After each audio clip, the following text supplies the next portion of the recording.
Mapagpalang araw po sa ating lahat. It's a happy day. It's a happy day. To my channel, please subscribe. Ginabi na po ako sa paglilinis ng kotse. Dami kong ginawa. Yung mga puting damit namin nasa dryer pa. Kaya ngayon ako naglilinis ng kotse.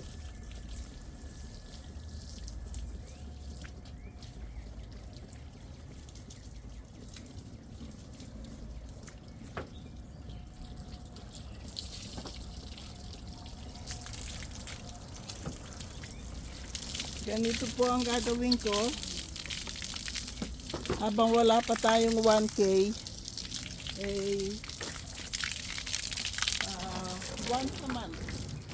Once a month lang po muna tayo mamimigay na 10 tigpa 500. Tapusin ko lang po itong kotse. Madilim na. Yan, malinis na siya. Binacuum ko rin ang loob niyan.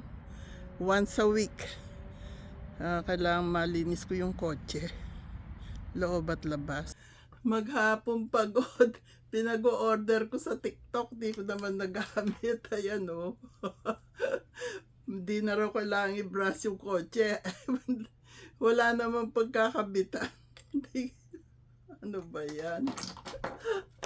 Kaya manual din ang paghuhugas ko. Kaya ito hindi na magagamit.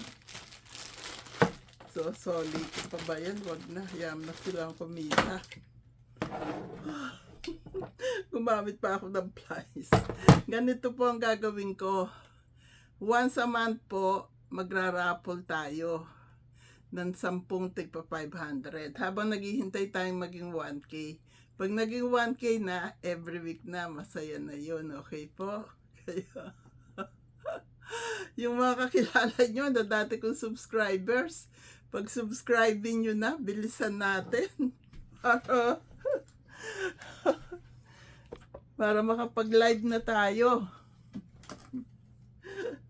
Pagka wala pa po akong pahinga, mula kanina umaga, na kahit na wala akong trabaho, tumayo ako ng alas 5.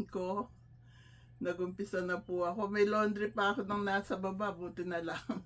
Pag sinalang ko yung sa washing machine, pag natapos lilipat ko sa dryer. Nakita niyo yung washing machine namin, yung mga dati ko subscribers, washer and dryer. Kaya ganun po gagawin ko ngayon. Once a month, magra-raffle tayo ng 10 tigpa 500. Okay po? Pamalitan nyo na hanggang sa tayo po ay umabot sa 1K subscribers, magla-live na tayo. I love you all. God bless us all. Pagod po ako. Ako naman ang maliligo. 8:50 na.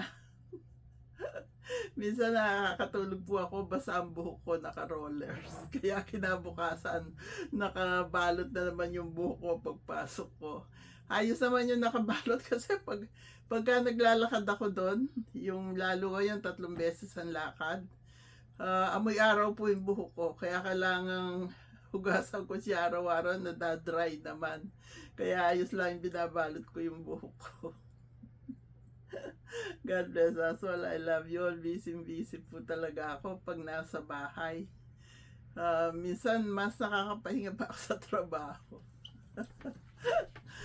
I love you. God bless us all. Malinis yung kotse. Ako naman ngayon ang maliligo.